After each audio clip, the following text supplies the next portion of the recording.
Hello guys, welcome to my channel. So guys, আমি আজকে নতুন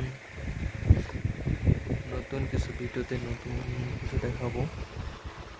সো গাইস, আমি আজকে আমার রুমে নতুন ছাদ লাগাইলাম। এটা আরএফএলের ছাদ বলা হয় আর কি নর্মালি।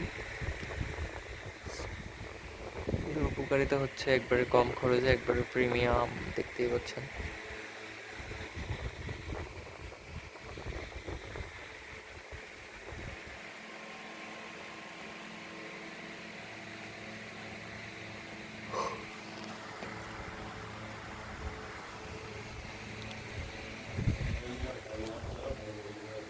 তো যারা বাসায় যে কাজগুলো করতে চান করতে পারেন, অবশ্যই এখানে অনেক কিছু। সাথে আমার চ্যানেলটি সাবস্ক্রাইব করবেন। আমার ভিডিওগুলো দেখুন, লাইক আর করতে বলুন, আমার সাথে জন্য ধন্যবাদ।